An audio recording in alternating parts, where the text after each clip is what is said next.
Welcome back to the Fix Podcast. It's going on here with Ari and Javi, and we have joining us in the building a senior lecturer in the Department of Economics at the University of West Indies, Mona. Of the West Indies. What am I say? In the West Indies? Of West Indies. of the West Indies. Get it right. It's the UE. Okay. Yeah. All right. Yeah, and also the PNP caretaker for the St. James West Central constituency, Mr. Andre Haughton in the building. Doctor. Put some respect on that. Doctor. Andre Haughton is in the building. Hey. Welcome, sir. Thank you for joining us today. Thank you guys for having me. It's good being here. It is really good being here. Before we even start, because I asked you to send a little bio about yourself, but then you're saying that you may be the first, let me see if I get it right, the first professor to be a member of parliament, well, it's on the review, so your professorship, it's under review at this time. Right. So when you mean the first professor, we haven't had professors as member of parliament? No, we haven't, actually. Trevor Monroe tried one time and he didn't win. He was unsuccessful, so he gave up on it. What I get to realize is that in Jamaica, we normally have a lot of lawyers who are politicians and then academics, because you are successful in that field. Many people who acquire education and garner knowledge tend to believe that they don't need politics. And as a result, they don't enter into the political realm in order to offer themselves as leaders. Because even myself, many times people try to discourage me from going into politics or from offering myself as a leader, as an option. But we have a solemn duty to the country, because as Jamaicans, we have recognized the challenges that we have faced over the last 50, 60, 70 years since we've received independence. And we have to now begin to understand how are we going to coin the solutions for these problems. And academics has an important role to play. Yeah. Funny that you should mention that, because, in preparing for this interview, I saw an op-ed by Mr. Norman Thompson, who said that he does not see Dr. Haughton as in politics for the same person as a politician, and it's the same thing that he says. So the headline says, "I don't want to see Dr. Andre Haughton in politics." And when I read the commentary, he was just saying that he's disappointed because he thinks that you would be, because of academia, you'd be more purposeful, useful in another area, not in politics. And kind of ended by saying, by a quote, when I heard of Dr. Haughton entering politics, I thought of something that a Haitian said to me in the latter part of the 1980s. Some people don't think they can help the country unless they become Presidente de la Republique. No, I came back to Jamaica in 2011 from England. That was right after the global financial crisis, and in the time when we were trying to get foreign currency approval from the International Monetary Fund. At that time, it was very difficult for us, because every country coming out of the global financial crisis were sort of restructuring their financial sectors and how they have a particular financial relationship with lending institutions. It was very difficult for Bruce Golding and his government to get that IMF agreement done. And since I came back, I've been working as a technocrat in various aspects. But what I recognized is that the politicians still made the final decision. So you can bright like stadium watt bulb, you can make the best recommendations, the best policies you can recommend, but the politician is the person who makes the final decision as to what is to be done, how it is to be done, who is going to get it done, and so on. And I recognize that many times they just take from it what suits them or suits their investors, and not necessarily what benefits the country as a whole. And I was very disturbed by that. And that was when I started thinking about as to what it would be like to become a politician. And in 2019, I made the leap forward to become a politician, because I recognized that we have to create the change that we want to see. We can't just allow it by chance because we've allowed it by chance for 40 years, 50 years, 60 years, 70 years. And there's a thing with academic people, middle class people, as soon as they get enough education that they can buy a home and have a good vehicle or send their children to private school, they forget about the leadership of the country. It's like, oh, me not care about that. Me no business with politics. The road's bad as hell, right? The school system is deteriorating. Hospital system is very bad. Crime, though reducing now, still very bad. You're following? So there are 3 economic agents in a country. The household that sells its labor to the firm for wages and use that wages for consumption. The firm that buys labor from the household, mix it with machinery and produce goods and services. And the government now, who is supposed to bridge the gap between the firm and the household so that neither exploit the other, and also provide the so-called good services and infrastructural expansion that the household and the firm are unwilling to provide. And I don't think that the government of Jamaica has really gotten it right. And as a result, they need an economist, and I've decided that I'm going to make the sacrifice.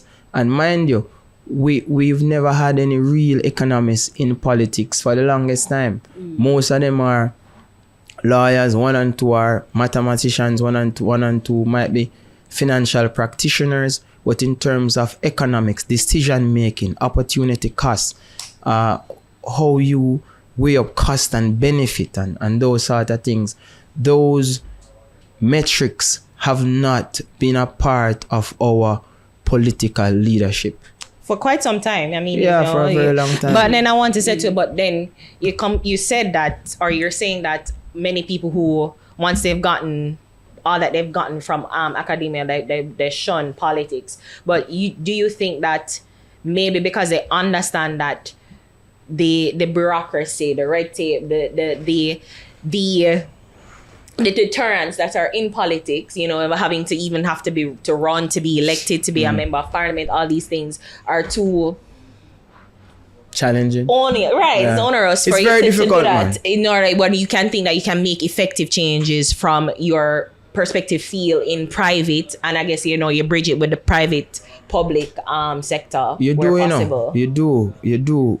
You do. And the thing is, as researchers, we gather new information every day and make prescriptions and recommendations as to what ought to be done in respective fields. However, when you talk about a country like Jamaica, of such remarkable people who the world depends on so much for entertainment, for athletics, for just happiness and a cool vibe and love, because we are the only country that try to spread love in a holistic way. If you look at the other countries around the world, we are the only country that pushes love through our music in a very profound manner. We now recognize. I'm sorry, Doctor. Yeah, you can go ahead, man. Well, yeah, talk about Bob Marley days, because I'm like, not 2025, but sorry. Yeah, but it's still relevant today, and that is why Bob Marley was chosen not the artist of the 70s, but the artist of the decade. Not just the artist of the decade, but the artist of the century, song of the century. Because when you talk about planning, you're not just talking about planning for an election cycle. You're talking about how did we get here in the first place? We got here because the Romans planned, the Anglo-Saxons planned, the British planned, right? They planned for hundreds of years, and they were able to systematically inject different types of their plan over the last 400, 500 years that has now relegated us to the whole idea of us being in a so-called mental slavery trap. And we cannot negate that fact, because if you look at Jamaicans and you look across the world, most Jamaicans, in order to become profound or successful in their field, they would have had to leave Jamaica and go to America, leave Jamaica, go to England, leave Jamaica. So you get to hear that a Jamaican is in the NASA, and they're the ones who are calculating the trajectory of the spaceship and making sure that Elon Musk's spaceship can land properly and etc. Jamaican is running the railway service in New York, and you hear all those things, and they would have liked to be able to do so in their own country. But because the political process is, can I say, nepotized, and a lot of the people who find themselves in political positions are really people who are incompetent, but they know how to suck up to people, and they get that, you can say it. So they get that particular position to maintain the status quo. And it's full time now. We're living in 2025. Jamaica is stuck in 1970. China is in like 2070. So we are like 100 years here, 3,000 behind China. You're following? So at what point are we going to wake up and recognize that as a people, we need better example than just dons and entertainers and athletes as examples? We need to be examples of structure, examples of organization, examples of opportunity cost decision making, examples of how do we allow our people to forget about minimum wage and to try to tap into their maximum potential. And I think that is what America has done as a country, because it is seen as the land of the free and the home of the brave. People think that, and they are quite right, that if they go to America, they can realize their dreams. But what about the Jamaican dream? Is it just being the next Usain Bolt? Is it just being the next Bob Marley? Yes. But what I've always said is, if that everybody runs and sings, who is going to build your house? Who is going to take care of your mother when she's sick? Who is going to make sure that the systems are in place so that our children can become their best selves and forget about minimum wage and focus on their maximum potential to get their maximum wealth?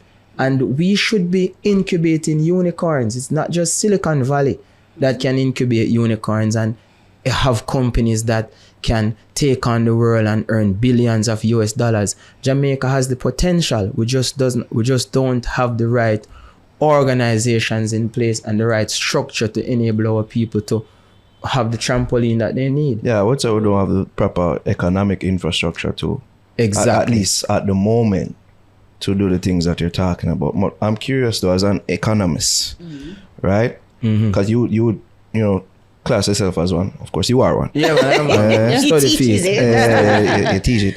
I'm curious because you say you enter politics because of a great need for national service within yourself, but we can't help but think about other politicians that have entered politics just for personal gain, and one would have to wonder if it's that because you're an economist, you can see that, or you can see certain things in which to exploit that the common man or the common politician wouldn't. They can choose to exploit further. Oh no, those are the lawyers. They are the ones who manipulate. Those are the lawyers. Yeah, man. They are the ones Economists. who manipulate. What the lawyers them on the green side again? Yeah. Shut up. They are the ones who manipulate paperworks and put things in fine print and try to scheme and draw a wool over your eyes. There are those literature reading people who study Machiavellian theory and those sort of things. We are not like that. I mean, there are different approaches to economics, and it's similar to politics, right? There's left wing and right wing, right?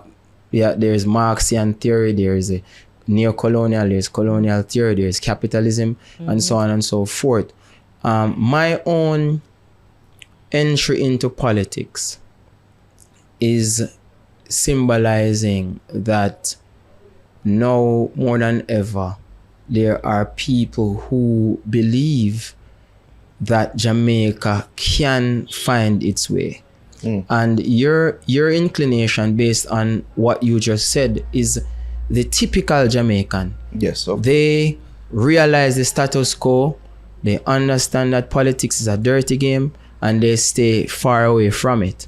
But you get to recognize that when you look across the world, especially now, a sort of vibe of the 1970s where countries are internalizing if you look at what happened with England and Brexit, where they are now leaving the EU to incubate themselves as an economy to see how they can allow their own economy to thrive. If you look at what is happening with the US and Trump, he's putting tariffs on goods coming in from outside of America in an effort to get America to produce out of its challenges. And that is what I recognize also, that we need to have leaders who understand decision making, who understand how to turn $1 into $50, who understand how to turn $50 into $100.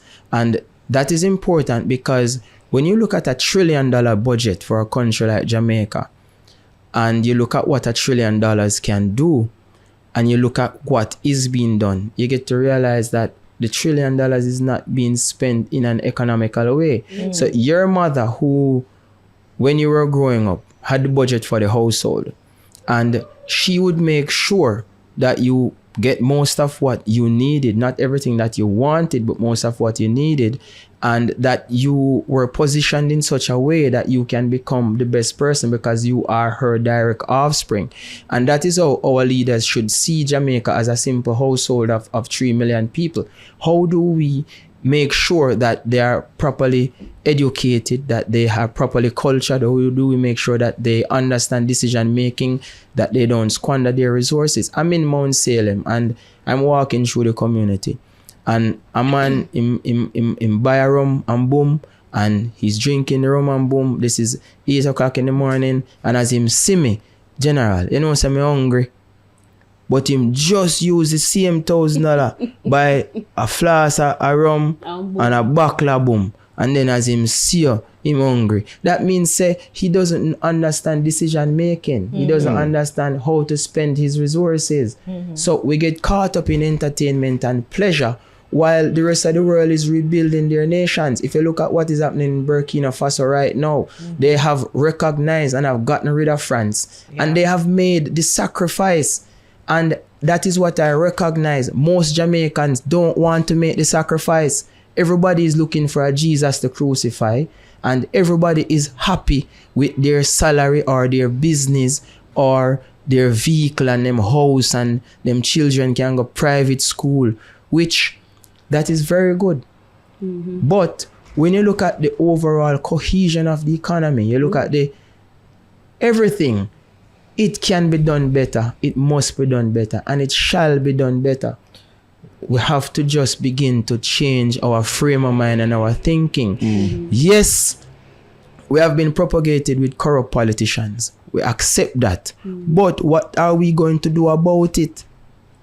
You're following? And every country has that defining moment in their lifetime where real leaders emerge and make real life-changing decisions on behalf of the people that propels the country forward into the future in a positive, progressive way.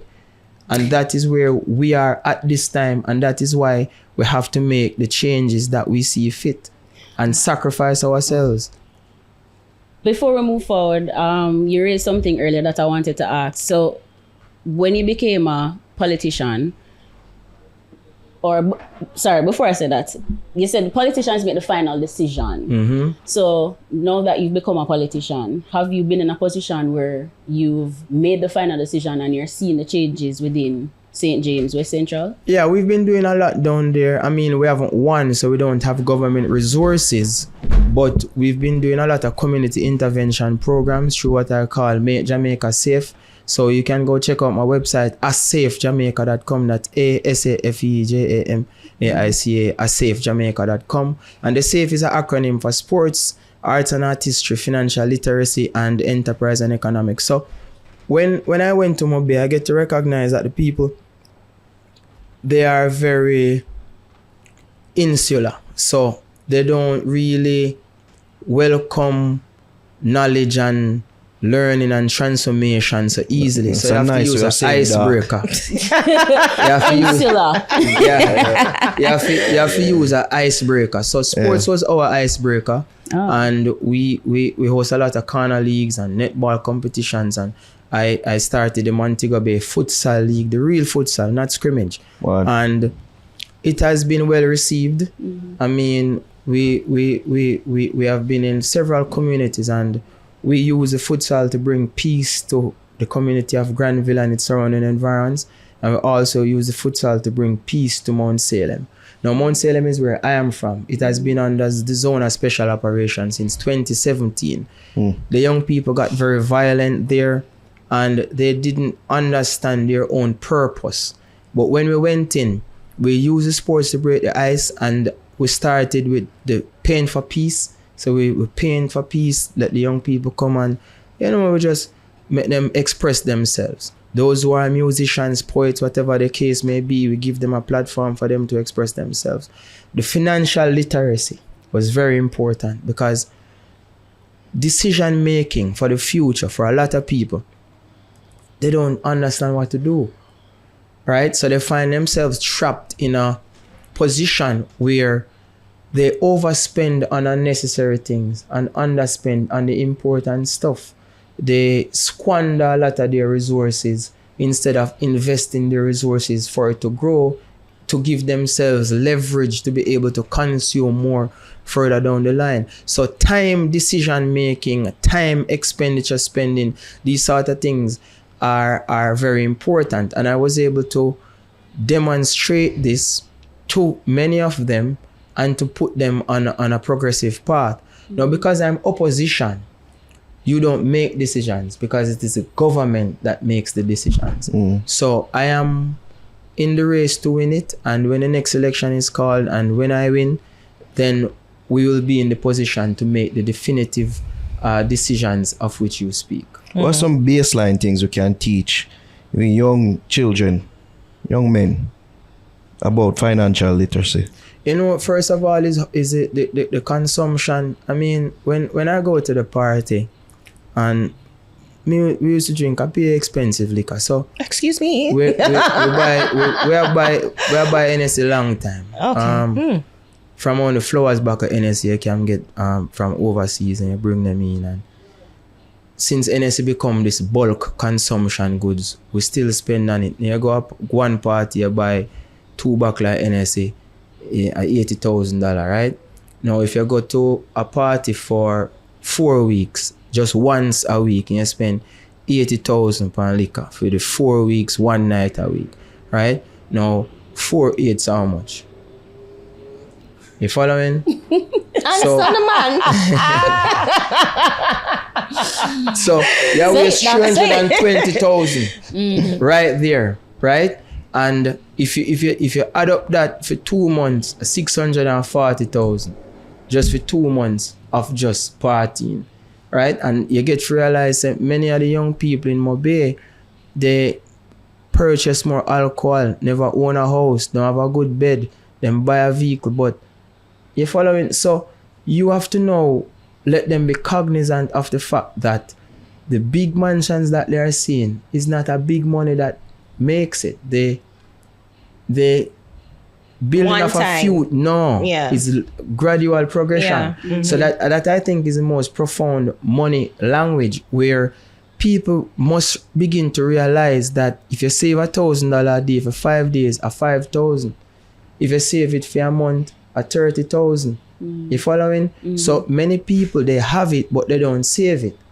So they don't get to see it in the lump sum that they would like to see it in. And I think the issue, especially for Mobay, and maybe say the western part of the world. I don't know if it's Mobay, but the western part of the world is that they're very much into fast cash of the scamming. So that Some of them are. Right. That's pervasive in the West. Scamming is pervasive in the West. I'm not trying to generalize St. James, but it's pervasive in the West.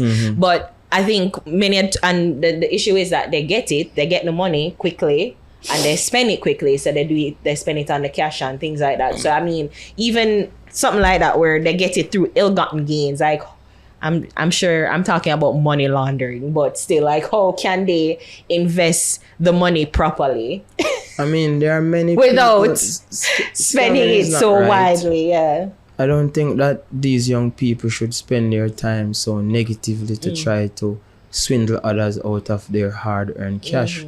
There are many young people who are business-minded, and they themselves have found themselves in streams where they have earned good income from whatever business they do. You know, Jamaica has a lot of loopholes for importing of goods, reselling of goods, provision of services, and so on and so forth. So there are many people who make good, legitimate money. But so the money comes, so the money goes. And one time I was having a conversation with my grandmother, and she was showing me, she said, there was never a time when I was able to purchase 20 bag of cement one time. But me buy the 5-5 and me buy the 10-10, and I was able to use it and look at me. So I'm saying, you know, say, you're right, you know, because everybody I look for buy 100 bag of cement one time. Everybody I look for buy 10 ton of steel and 5,000 block one time, which do you think liquor, man? Yeah, I guess that's the thing. Most people, most young people don't get that. Everybody, they see that. They see rich people, but they think that they get it rich one time and then buy it one time. One Coke full basket. Yeah, exactly. And that is the fundamental thing about economics, because it teaches you how to make decisions that increase your value. And that's very important. You have to the cost of the alternative foregone. So you have to give up the rum and boom in order to get a proper meal. You have to give up some of the NSC and the Moe in order to buy some block and cement. You have to make sacrifices. And many people, they don't make sacrifices. You have a lot of people who them wake up and them have on a big hairstyle and them have manicure and pedicure nails, and they might tell us say they don't have the money to send them pitney to school. And I'm as saying, a politician though, sorry, not to cut it, because as a politician, man, you know, they come to you with these issues, and I know there's an expectancy from them, especially where they think it's a quid pro quo, where I'll vote for you, so you have to, almost like you have to like give me tit for these tat, things, right? So I'm like, even with a situation like as an economist, where the man who you say they buy the rum and boom in the early morning, and him same hungry come to you as a politician who I'm sure you're procuring votes. He's expecting you to give him that $1,000, even if it's not directly to vote for him, but just as a reminder, as, hey, I'm here and I was able to alleviate your hunger in this particular moment. Like, but you know that wasn't economic. Yeah, I have a moral. Economical. Yeah, I have a moral compass Yeah. that I operate on, and I'm not only benevolent because I'm in politics. I've always been a benevolent person because my mother is like that. So I emulate her ways. Now, you have to have a set amount that you know, this is the amount that I'm going to give today, and when it's done, it's done. No matter the problem that them have, you just not have it because it's done for true. But there are people with different needs. Yeah, we have a man, you know, coming up, him have 100,000 in him pocket, you know, and still I beg you $5,000, you know. Nice. So you have to kind of That's not nice. figure them out. I'm telling you, you have people with money, and I come as a youth, me never beg. Me don't know how to beg. If me ever try beg, my mother give me a box. Figure have sense, so me know me not try them things. So I guess you're not on TikTok.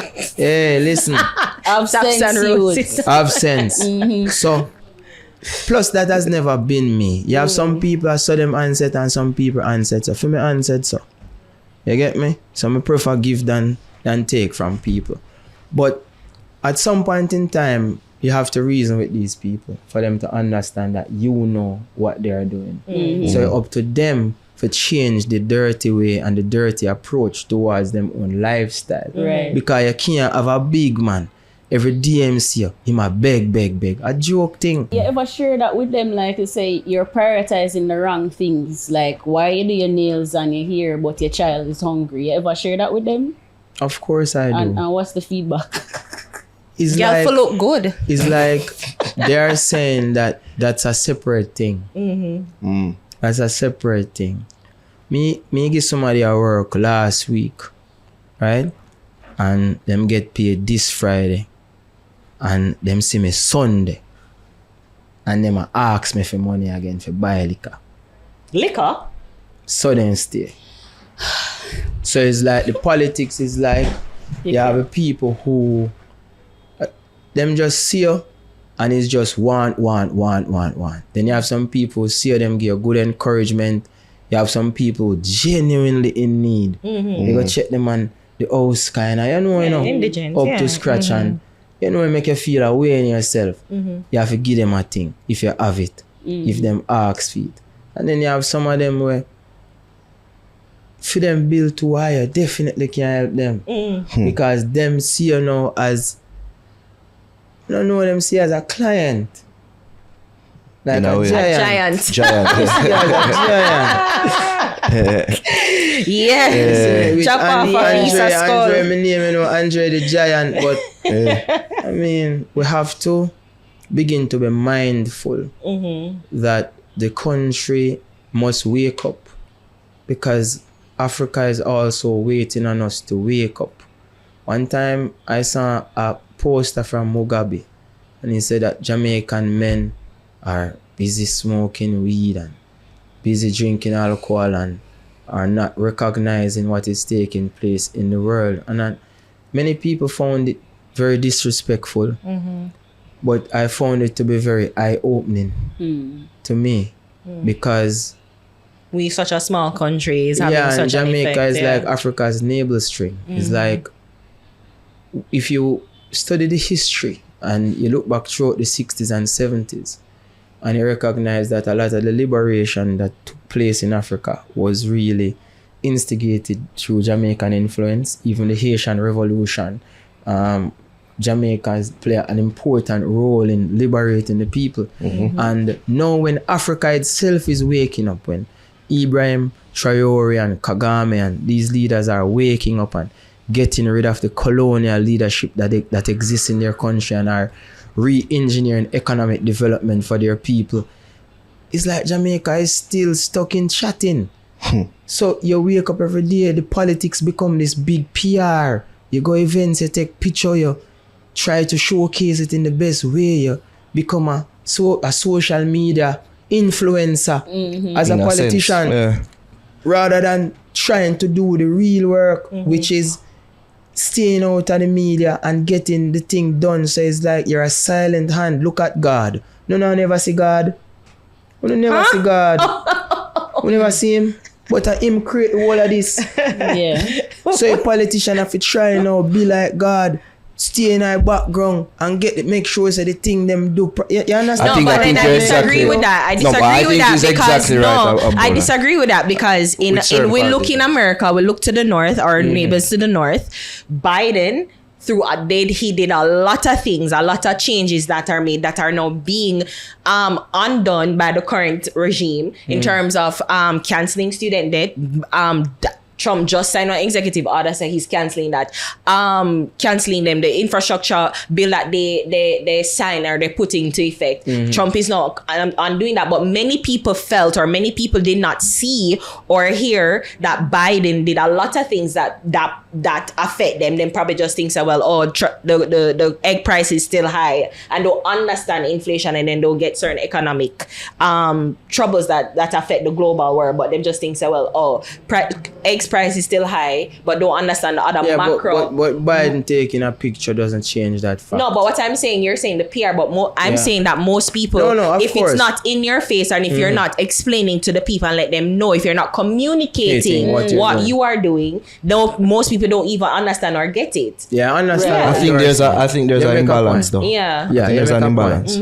So we are doing far more PR than real work. And that's I think there's an imbalance. Strike the balance. Yes. You have to. So you can show the work. Because the more you do, the more people will recognize that has been done. But then aren't you taking a photo up at a work that you're doing? You're usually it's groundbreaking activity. It's a launch or an opening of a certain place or event. So you ever the see PR is American politicians stand up? I'm not talking about America. You just talk about America. I was just giving an example. American politicians stand up, say, "Him a pave a road for you today, so." I mean, You ever see American politicians Just- stand up and say, "Oh, Exactly. It's what's just supposed to be refurbish done. this hospital room." yeah, but now they have ceremonies, they have PR press openings of a hospital being open or a railway That being when the refurbished or hospital's something. done and the hospital look good. Yeah, I feel like what you're we saying, have Raf, is that it's being overdone. we have Yes, PR obviously. on a hospital where still under construction, still not ready, still not done. People are sleeping at tent pan share and be at Cornwall Regional Hospital. Fair. And every minute you have a tour, every minute you have a budgetary allocation to a hospital that was supposed to be finished with 2.5 billion. Now they may have spent 22.5 billion and it's still not halfway. Mismanagement of resources. You understand? But I think are you talking about? I think certain just to go back to the point of politicians and why they get into the game in the first place. I think You see, this speaks to some of them going. This speaks to them going into it for personal game and fame. They get caught up in the I need to be seen more than actual doing things of national service. That's what I feel. Certain politicians end up getting caught up in. Yeah, so the everything PR and focus more upon the becomes PR. their personality rather than the work that should be done, which that should be their personality. Now, look at Jamaica. We're a very small country, 3 million people, right? Look at America, 100 odd million people. No, China, 300 odd million. 300 odd million people. China, 1 billion people. And they have been able to use those people in a forward-thinking, progressive, technology-infused, innovative way. But America didn't have the under-resourced challenges that we have, and especially our history, even though it's kind of the same of the colonial history. Same but exact history, man. Yeah, but they don't have this the I resources better say, and the plantation. We come under sabotage from Right, the because alphabet, like CIA and so on. Right, So we come under some that's what I was sabotage. saying. But- Jamaica has substance. But the sabotage is also a consequence of our integrity as leaders. Because if we had integrity on both sides of the aisle, then the infusion of the sabotage, it would have been difficult for them to find a Judas to get the 30 piece of silver and the 30 piece of gold. But Judas too easy to find in every situation. So who are we as a people? What do we want to accomplish? Is it just talking and lip service and we say, okay, we vote in a particular leader or we vote in a particular government for 5 years or 10 years at a time? At what point in time are we going to recognize that we must be able to see past the facade and the mask that these people wear? Dr. Hannah, before I wanted to say something because you mentioned that as an economist, the leaders of our countries, failed to plan for the future. And what would you say to somebody who is thinking, well, one particular party, government held the reins for long consecutive years, and we are no better off, and it's like because of, and things change, but it's like undoing that and trying to make and undoing the challenges or the I'm trying to choose my word properly. Problems. Undoing the problems that was done in that I understand, time frame, man. and trying to move forward and build something new. All right. JLP has been in power since 2016. 2016, 2025, that's like 9 years, right? Before that, they were in power from 2007 to 2011, 2012, right? And then the PNP got it from 2012 to 2016, 5 years. Now, every time the JLP take the podium, they talk about the 18 years of PNP leadership and the country this, the country that. But if you look at the substance and you recognize what was happening, so the economy is broken down into two main parts. The physical economy that deals with goods and services, and the financial part of the economy that deals with money that comes in and goes out. Now, the lack of foreign currency reserves that PNP inherited in 1989 when they took over government from the JLP was the cause of us having to institute the Washington Consensus in 1992 that liberalized our financial sector and caused our exchange rate to depreciate. Now, FinSac was created as a measure to restructure the financial sector so that we can pay off our debts and bring up our reserves. That's a different story. So the idea is this. When you look at what PJ did as a leader in the so-called 18 years versus what Andrew Holness has done, at Chalk to Cheese, PJ built much more than 17 schools. Build highways. Andrew Holness, them not build no school, not even one. So you not think that even we need more schools? Me just use that as an example. But then that is what, but as an economist, we need to think that we don't need more schools. We need to revolutionize the school and the system. Yeah, but so the cost point and I am effect, saying, right? building more schools is not the issue. The point it's not the I am solution. making, right, is that as a government, there are certain things that you need to do in order to allow the country to advance. Absolutely. Among these things are building institutions that people can go and learn from.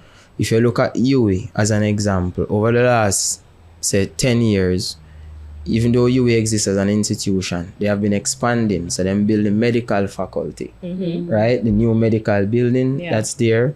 They built also the new law faculty. And they are now building a new engineering faculty.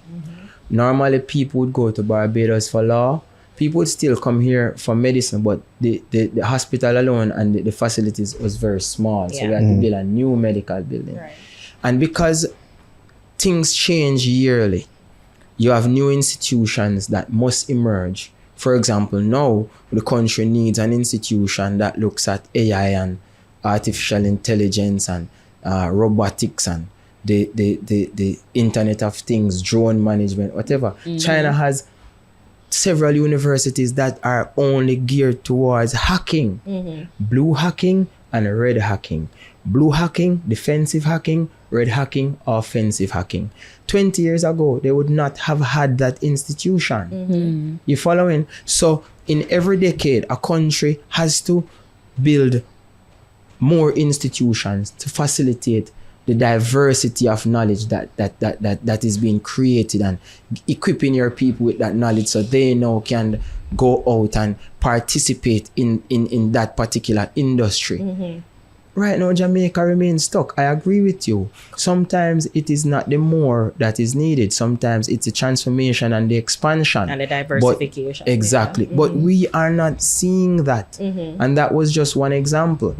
Now, when you talk about infrastructure, healthcare, the hospitals, we are the ones who invest in them. What the JLP has done is really pretend to invest in them. You understand what I'm saying? So there's a big difference between how the People's National Party... And when you say pretend to invest in them, what do you mean? Yeah. An article came out this morning. I saw somebody saying that the government says that the hospital is no longer doing diagnostics for critical illness for patients. Now, how can you have a public hospital with a country where people get this critical illness so frequently? And what they have done is that they have destroyed the machines inside the public hospital so that people have to go privately, but not everybody can afford privately. So you have to have a ratio of offerings for those who can afford it versus those who cannot afford it.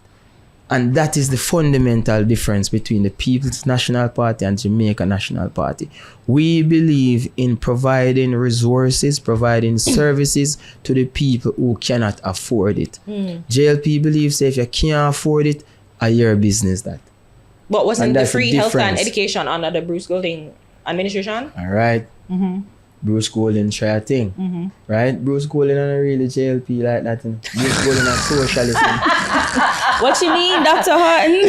I mean, he Could went to have India. swear things saying we agree Yeah. that the conference. Alright. My mother make me know plain. You can tell a labourite based upon their up name out, how they think, how they talk. You can know say them a labourite. They think capitalist, they think opportunistic, them think myself, they think benefiting from this everything. Yes, when I see somebody being a benevolent person who sacrifice themselves for others, first of all, Bruce Golding is a Sagittarian. You get me? You know, Going astrology now. Okay. yeah. You know who else is a Sagittarian? Michael Manley. You know who else is a Sagittarian? Portia Simpson Miller. So you have many leaders. I'm sure you can find another JLP Sagittarius. Yeah, because you have. But just to name a few. Yeah, so his heart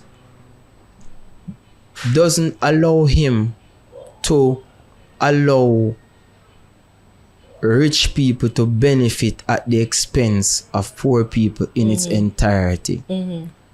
His heart is really in the place where he believes in the development of his people. You're right, because he was the one that laid out the Vision 2030. I've never seen a leader of a country lay out that I can't say much about that for many of them. You following? So remember, you know, in Jamaica is a very small country. So there is no big difference between both political parties. Yeah. Where the big difference lies is the inclination of the leader of that particular party. And that is what we have to focus. Remember Bruce Golding left JLP, you know. Cause he couldn't bother with them and start NDM, you know. Yeah. Gang of 5, you know. But he never went to the PNP. Because he would have been like, you know. But so many people defect to go to the other party. Yeah. Remember Bruce Golding run against Babsy Grange, you know? In St. Catherine, you know. So we have to study history. And it's because he did not find himself in that party at that time. You know? But when Siaga was resigning, because of his heart and his approach to leadership, JLP draw back fame and said, Bruce, come man, your time. But notice, in a quick time, because I'm benevolence and him kind heart and thing, he couldn't hold up, man. You know, hold up. You have to turn you over again, Andrew. So as a spokesperson for technology and innovation, how do you think we can strengthen Jamaica's digital resilience? You know, it's a good question that you ask. I mean, there are a lot of avenues through which we need to do. So the first thing that we have to do is now begin to have that education being done with the hacking, where we have a university geared towards blue hacking and red hacking, similar to what China is doing. We have to get our people to recognize the importance of the digital economy that is being created, and also security for the digital economy. Let me give you a story. And I'm going to be very quick. The last futsal competition we had in Mount Salem, it was very big, about 1,000 people per night in some instances, but there were people videoing it on TikTok, and they are doing the live thing on TikTok every night, and they are making money from it. At the night of the finals, remember, you know, may have like 10 different vendors there, and the vendors are making like over 100,000 every night. You get me? Sometimes we just collect $1,000 from them for help clean up the place, $2,000 from them for help clean up the place. The night of the finals, one of the youth of a TikTok bring $50,000, come give me, and say him want give you this because he make a money off a TikTok and him want donate back something. And I call 10 person and he must give them five grand each. But I'm showing you that he made more money off streaming the thing on TikTok than people were making from being there selling liquor. So there's a digital economy that is there, an e-economy where people are now using this social media platform to generate income, generate wealth. And we have to begin now to support them. And that is why the PNP have $1 billion put down, say we're going to support these digital content creators in China. You have hotels dedicated to content creation. You have what they call a phone farm, where one person there say look in front of them, 1,000 phone, a stream at the same time, a create imagery and a create a do. You know, we not to get the full 100 of what them do. Yeah, because most of them is scamming. Look at that. But you understand the point is we have not recognized that we're living in the future. And the internet economy is far more valuable because it opens up the world to us in terms of a bigger marketplace than just the physical marketplace that existed with the 1,000 people at the futsal competition directly. Indirectly, there's over 10,000 people watching. So we have to begin for them to recognize that, yes, you're onto something and we are willing to support it. So we have to begin to realize that the future is there and Jamaica is just in 1970s. We just need to equip the young people with the necessary infrastructure that they need to push themselves up to 2070. Nice. Because you're an economist, I have to ask this question. I saw that you have 2 books, but I was looking at the second one from 2023. I was looking at the description and it says productivity growth has been slowing down globally in recent years. So I saw an article on Trading Economics and it says the economy of Jamaica contracted by 0.8% year on year in the fourth quarter of 2024, following a revised decline of 3.3% in the previous quarter. So the question is, how can we realistically reverse this trend? It is not going to be easy, but you have short-term and long-term measures. The results from my book from a macro level, the 2 most overwhelming factors that are preventing our productivity growth is human capital deficiency, which is the level of education of our people. Over 65% have no tertiary level skill. Right? No, over 83% have no tertiary level skill. Over 65% have no high school diploma. So that's a big challenge. If more than half of the people who in your country now have no high school diploma. Wow. It's a big challenge. On a more granular level, what the book did was to look at each industry and we dichotomize them to see how they use labor and exactly what they need to do. And the technology impetus is very important. Corruption. Corruption. Fundamental variable in corruption. When you get that so quick, is a big thing, and countries who have propelled and has progressed positively in the future have found ways to deal with corruption. You cannot have the education minister embezzling over 200 million from the education budget that is supposed to provide school feeding for young people, and everybody sit man and say, oh, rotted in the teeth of money. I'm to me, all right. We have to take serious, drastic measures. But wasn't he charged? Are we already at that? Yeah, but he charged and he's going through the penal system. 10 years now? Well, 10 years now? Read Lee Kuan Yew from third world to first. Read chapter 7. And see how. But how many politicians prior to that were held accountable? Some people were, and most of the time. Maybe they were just fired, but did they actually go through the penal system in the country to be held accountable? Not really good. Exactly. Get a slap on. Really not go through the penal system. Well, and he's just one example. Yeah. The fact is, we have to nip these things in the bud, and we have to begin to realize that in order for us to move collectively forward, we have to have a clear mind as to where we want the country to go, not necessarily trying to accumulate resources for me and my children, because even if we are safe and the entire country is not, they are going to prey on us. So we have to create a country where everybody sees opportunity for them to advance, and we are not seeing that amongst Jamaican people. You know, me admire, you know, as young women, I'm proud of the blackness, we have Afrocentric hairstyle, Afrocentric approach. Hey. But you have enough. Them have the Europeans hairstyle when they're ready. Yeah. You just catch them at a certain But at point. least you don't look at Afrocentric thing when you're racing. Yeah. You have some people not beat them not like themselves. When them see themselves in a mirror, them see the wrong person, so them start bleach for look browner, them start do some other stuff. So them start cut off them penis. Jesus. What? You understand what I mean? So it's like the world just superimpose itself, and the young people start follow fashion through the negatives. So we have to be positive examples, and that's the fundamental thing, both in leadership, demeanor, style, and approach. Very, very important that the young people see positive examples around them where they can accomplish things without trying to be a scammer, without trying to be a don, without trying to be what something that they weren't meant to be, Yeah. so to speak. You can pan a note there. Give thanks Dr. Haughton for joining us. Good Man, it's a good energy, man. It's a Yeah, good man, energy. good conversation. I know entertainment conversation. You know,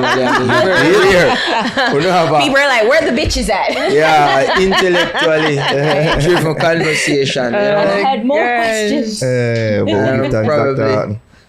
Next time. Yeah.